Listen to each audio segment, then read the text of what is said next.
To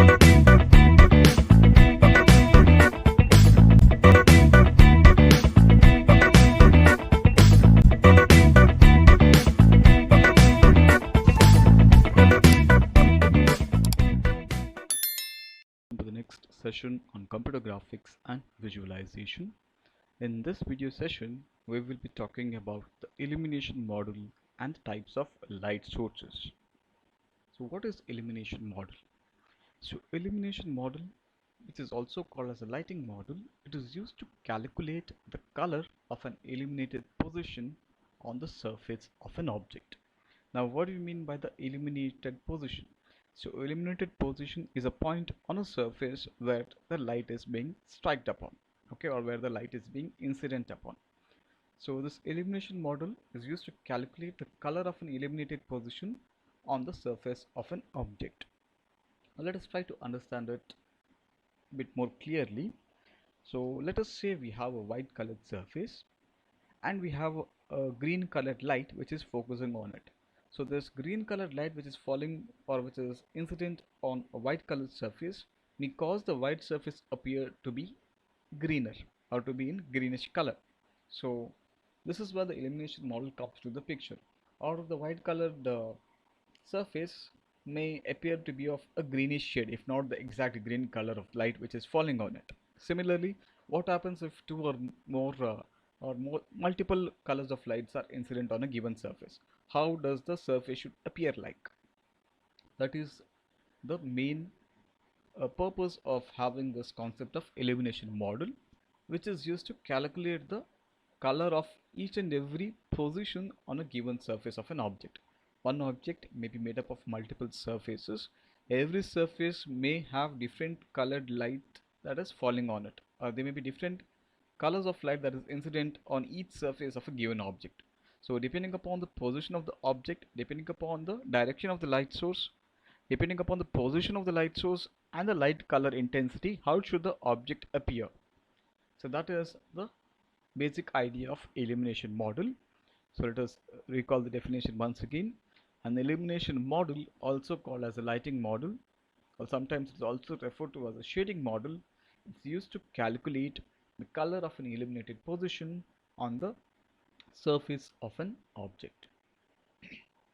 Now, let us try to understand what we mean by light sources. To have illumination for a given scene, we need to have a light source, basically a source of light which may be placed at a given position, which may be emitting a light of a given color from a given direction, and so on. Any object that is emitting radiant energy is a light source that contributes to the lighting effects for other objects in a scene. So any object that is emitting radiant energy, that's basically emitting light energy, is treated as a light source.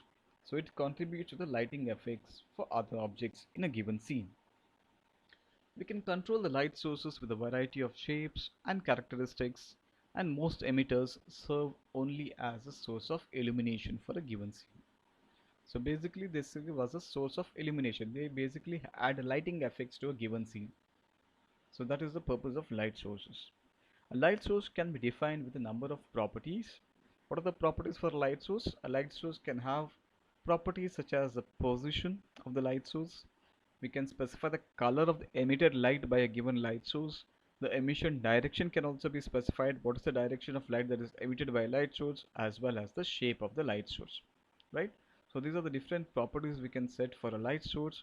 So we can specify the light source position, we can specify the color of the emitted light for a given light source, we can specify the emission direction and the shape for a given light source as well. So these are the properties that can be set for a given light source. We could set up a light source that emits different colors in different directions as well.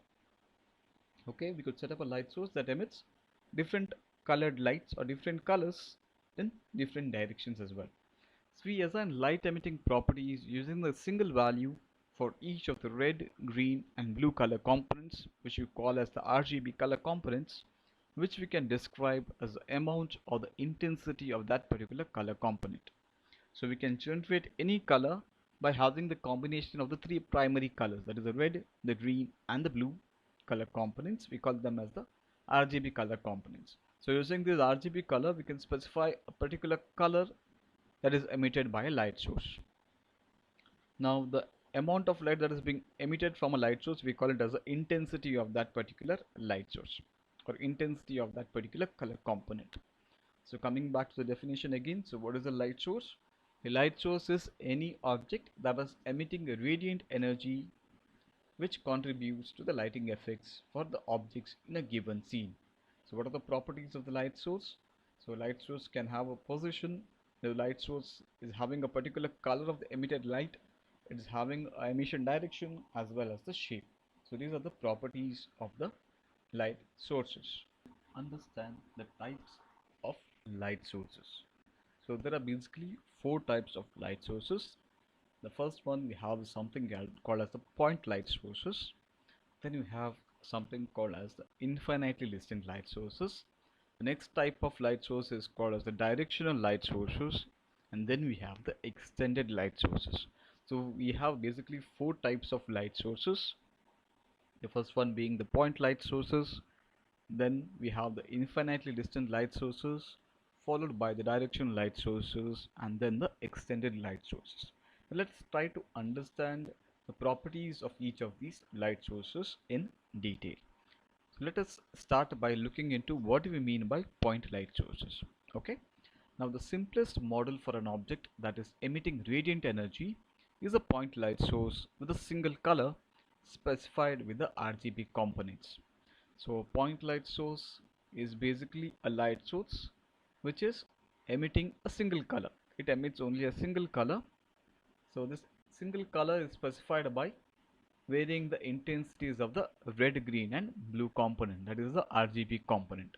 So this is how a point source is described, or a point source is specified in the computer graphics. So it basically emitting radiant energy equally in all the directions in a particular color. Now, what are the properties of a point light source? A point source for a given scene is specified by its position and the color of the emitted light. Okay, so it's having two properties. One is where are we going to place this point light source, that is the position of the light source, and the other property is the color of the light that is emitted from this point light source. So these are the two properties for the point light source. Now the light rays are generated along the radially diverging paths, as is shown in this particular diagram, from a single color source position. So for a point light source, it is having a position and a single color that is emitting out of it radially outwards or towards the diverging paths, as shown in this particular diagram. So it emits lights a single color equally in all the directions in a radial fashion. Now this point light source model is a reasonable approximation for the sources whose dimensions are small compared to the size of the objects in a given scene. Right? And this point light source model is a reasonable approximation for the sources whose dimensions are smaller compared to the sizes of the objects in a given scene. So that is about the point light sources. So point light source emits a single colored light. So the properties of this point light sources, it is having a position and it is having a color for the emitted light, and the light rays are being generated along the radially diverging paths, as it is shown in this particular diagram. Right? Now that is about the point light source. Now let us move on to the next type of light source, that is the infinitely distant light sources. A large light source such as the sun that is very far from a given scene can also be approximated as a point emitter, but there is little variation in the directional effects. If we take the sun for example, even though it's very far from us, the direction of the sunlight matters in order to generate the shades or the shadow effects, right? So we can treat a large light source and we can approximate to be a point emitter, but we need to consider directionality as well. The light path from a distant light source to any position in a given scene is nearly constant. Okay, the light path from a distant light source to any position in a given scene is nearly constant, as it is in the case of the sunlight. So we can simulate an infinitely distant light source by assigning it a color value and a fixed direction for the light rays emanating from that particular light source. Now these are the properties that we can specify for this infinitely distant light source. That is, we can assign a color value for this infinitely light source as well as a fixed direction for the light rays that are emanating from the source. Remember, we had not specified any direction in case of the point light sources, whereas in case of the infinitely distant light sources, we need to specify two properties. First property is the color value that is emitted by this infinitely distant light source, as well as the fixed direction for the light rays emanating from the source. The directionality is taken into matter here. Now the vector for the emission direction from the light source towards a given object are needed in the illumination calculations, but not the position of the source. As the name itself specifies infinitely distant light sources, the position of the light source is not taken into consideration. We need not specify the exact position of the light sources. Okay, only thing that matters here is the color that is emitted by this particular infinitely distant light source as well as its directionality. Now let us look at a term called as radial intensity attenuation. Now let us first try to understand what you mean by attenuation. We all might have come across this term called as attenuation whenever we are dealing with signals or computer networks, right? So what is this attenuation? So in computer networks or in electronics, so attenuation is basically the degradation of the signals as it is being transmitted, right? The degradation of the signals while it is being transmitted, we call it as attenuation. Now because of this attenuation, so electrical signals needs to be regenerated every now and then in order to avoid the degradation of these symbols due to attenuation. Now in case of this infinitely distant light source, we have a type of intensity called as the radial intensity attenuation. Now what is this? What do you mean by radial intensity attenuation? As we can look at this particular diagram, as the object is moved further and further, or as the object is moved closer to this particular light source, the intensity increases. Or the object is moved away from the light source, the intensity of the light source decreases. Right? That is what we call as a radial intensity attenuation. It is based upon the distance from the light source and the given object. Okay. Now the function for this intensity of radial intensity attenuation, this function is given by this equation here. So radial attenuation radial intensity attenuation function Fl comma radial attenuation is given as equal to 0 if the source is at infinity.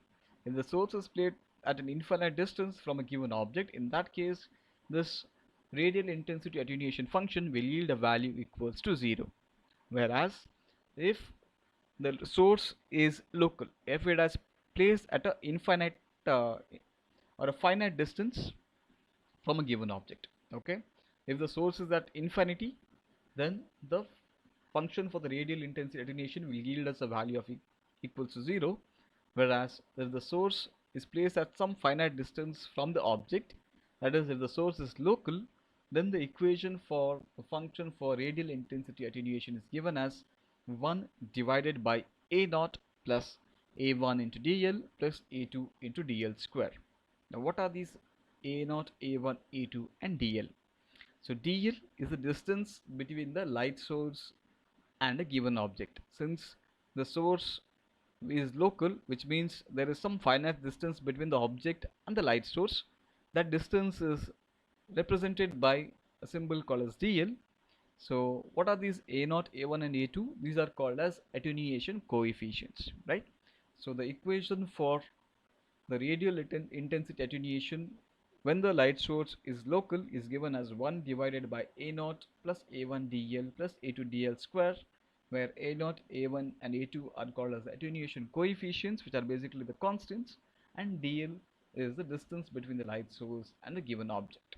So that is about the radial intensity attenuation in case of infinitely distant light sources. What we need to consider here is that the directionality of the infinite distant light sources and its position and its color. Okay, the directionality of the light source as well as its color are the two main properties of the infinitely distant light source. So whenever we are talking about the infinitely distant light sources, we need to consider something called as radial intensity attenuation, which is basically the degradation of the light intensity as the distance between the object and the light source varies. if the light source is at a finite distance from the object, or if there is a finite measurable distance between the object and the light source, in that case this is the equation for calculating the radial intensity attenuation. If the distance between the light source and the object is infinite, in that case we assign a value of 1 to the function for the radial intensity attenuation. So that is about the radial intensity attenuation. The next type of light source that we have is called as the directional light sources and the spotlight effects. Okay, now what is this directional light source? A local light source can be modified easily to produce a directional or spotlight beam of light. So we have all may have observed the spotlights that are used on stages. Okay, whenever there's some performance on a stage, they basically focus a spotlight or a directional beam of light which basically highlights a particular region on a stage or a particular person on a stage, right? Such a light is called as a directional light source or the spotlight. If an object is outside the directional limits of the light source, we exclude it from the illumination by that particular source. So this directional light source basically focuses on a given limit, or basically focuses on a given object at a particular direction, and it is having its own limits. Now if there is any object which is outside the directional limits of this direction light source, then that particular object will be excluded from the illumination. Okay, as we have looked at one example on a stage, if the stage is not lit properly and a spotlight is focusing on one particular person, so any other people on the stage who are excluding the range of that particular spotlight will not be visible. That is one example we can look into. Now one way to set up a directional light source is to assign it a vector direction and an angular limit theta L, which is measured from that vector direction in addition to its position and color. So looking at this particular statement, so what do we think are the properties we can set for this directional light source? So we can assign a direction to this spotlight or the direction light source. We can also specify an angular limit called as theta L, so measured from the vector direction. We can also specify its position, and we also need to specify the color for this direction light source. So 4 properties we can set for this direction light source. One is the color of the light source, the position of the light source, third is the direction of the light source, and the fourth one is the angular limit measured from the direction vector, right? Now let us look at the direction or the angular limit of the direction light sources. As it is shown in this particular diagram, these direction light sources or the spotlights form a cone of illumination as it is seen here. So this is the position of the light source, this is the direction of the light source identified by the vector V light, this angle is the theta L, which is the angular limit, which is actually calculated by taking into account the vector direction, and we have a particular color for this particular light source. So these are the 4 properties: the position of the light source, the color of the light source, the direction of the light source, and the angular limit. As it is very clearly shown in this diagram, the directional light source form a cone of light, or it forms a cone of illumination. Now the angular limit for this cone is defined by this angle theta L. So we can denote V light as a vector or a unit vector in the light source direction, and V object as a unit vector in the direction from the light position to an object. Now let us say we have an object here. Okay, so we have a light source placed at this particular position which is emitting light in this particular direction, which is given by the vector V light. So let us say we have an object here. Let us consider one more vector called as a V object, which is a unit vector in the direction of the object from the light source. So in that case, the dot product of these two vectors, that is V object and V light, is equals to cos alpha, where what is this alpha? Alpha is the angular distance of the object from the light direction vector, right? So if I have a light source that is placed at this particular position, it is emitting a light of a given color, and it is emitting light in this particular direction. So what is this vector? This vector can be treated as V light. So this is the unit vector in the direction of the light source, the direction in which the light source is generally emitting the light. Okay, so the name of the vector is v light. Okay, so this is the vector, a unit vector in the light source direction, that is the v light.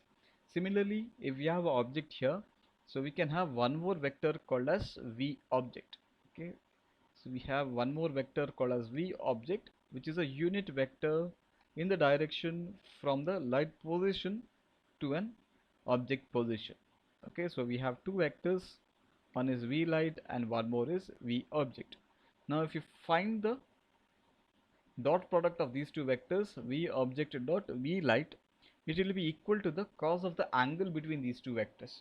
The angle between these two vectors is represented by an angle alpha, as it is shown in this particular diagram here, where alpha is the angular distance of the object vector from the light direction vector. Now if the dot product of v object and v light is less than cos of theta l, where theta l is the angular limit, then the object will be outside the light cone and it will not be illuminated. So let us say, for example, the object is placed somewhere over here. Okay, let us have an object which is placed over here.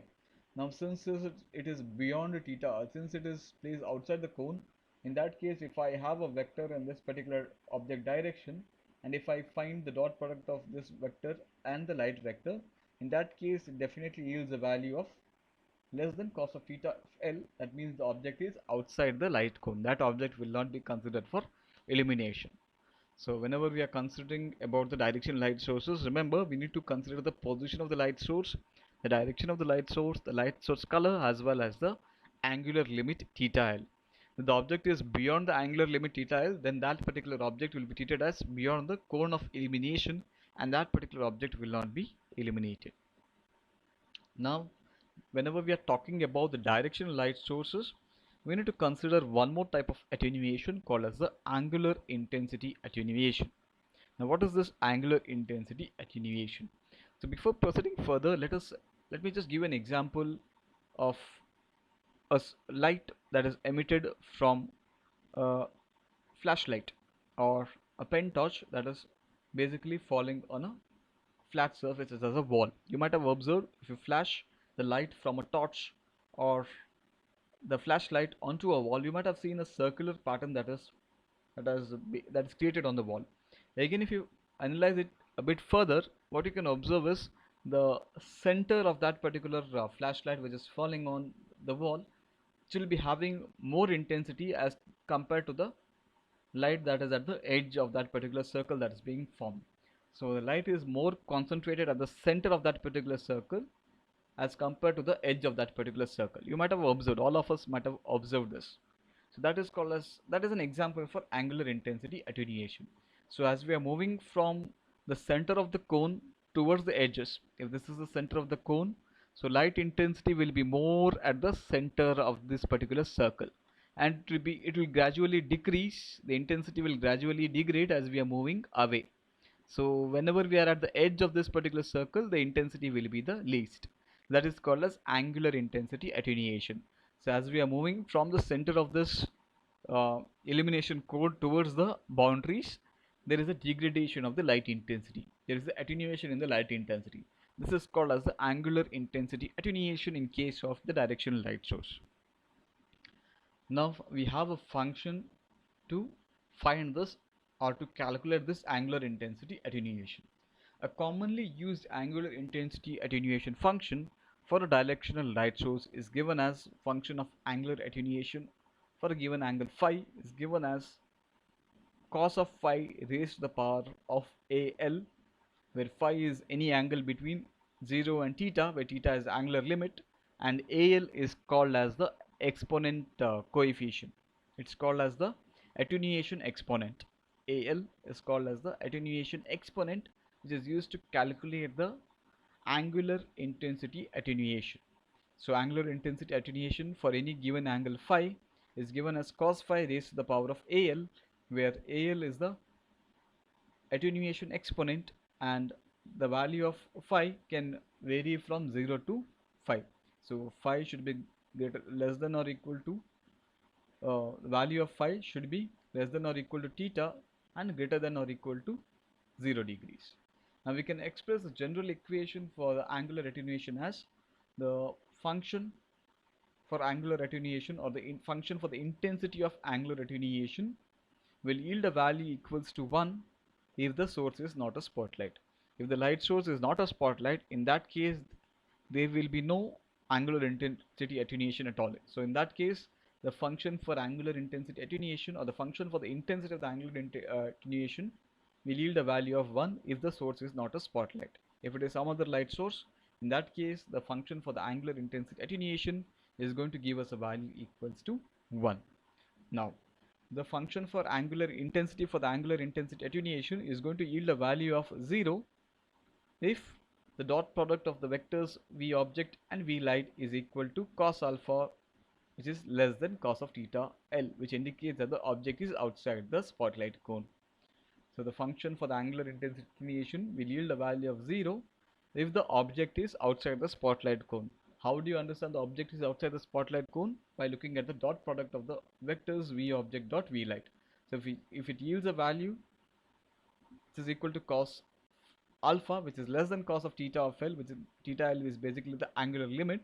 So if the object is outside the spotlight cone, in that case the function for angular intensity attenuation is going to give us a value equals to 0.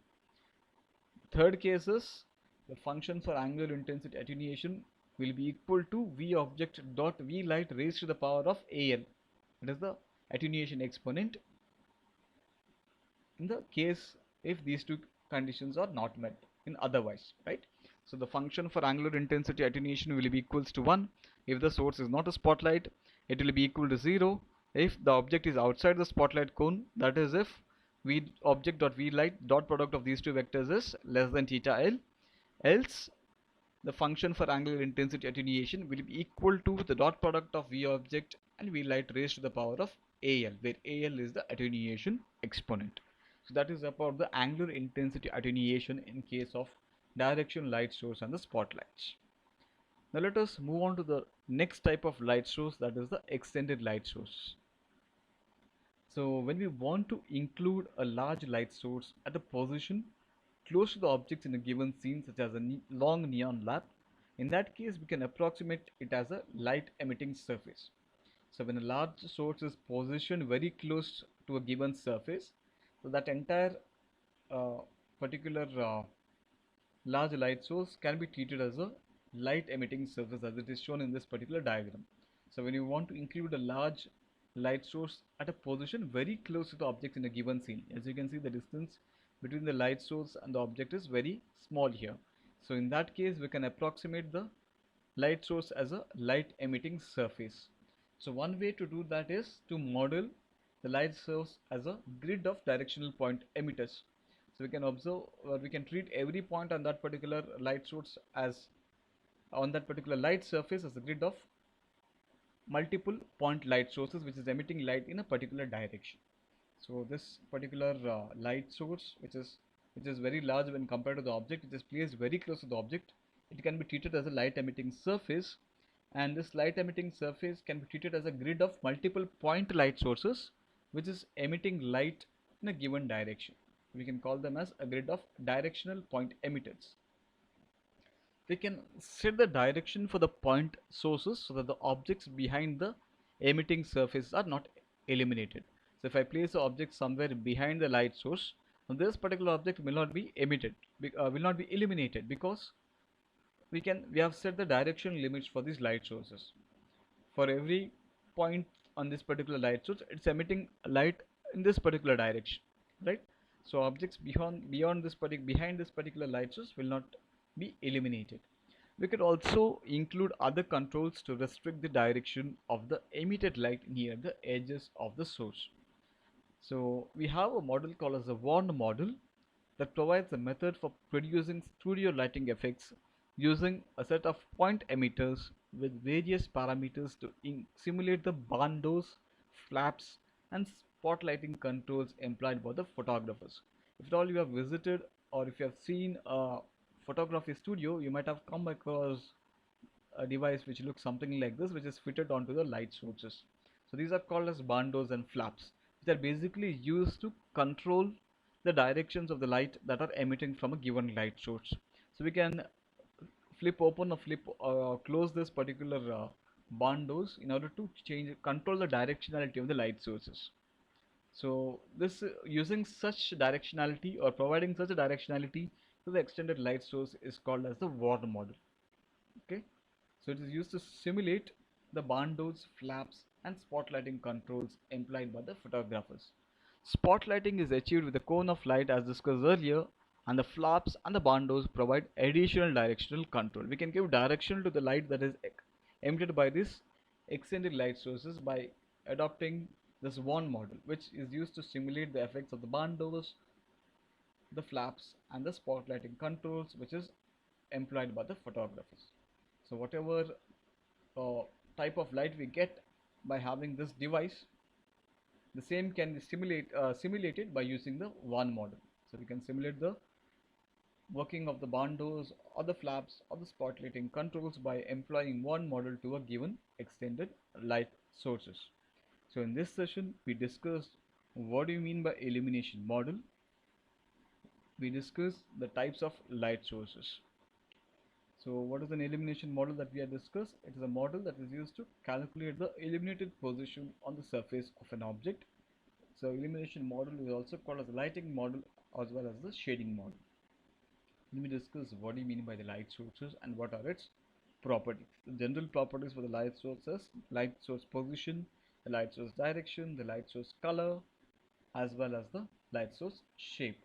Then we discussed four types of light sources, starting from the point light sources, then the infinitely distinct light sources, where we also discussed the radial intensity attenuation function, followed by the directional light source and the spotlight effects, as well as the angular intensity attenuation function, and then we discuss the extended light source and the one model. With this, let us conclude this video session. Thank you.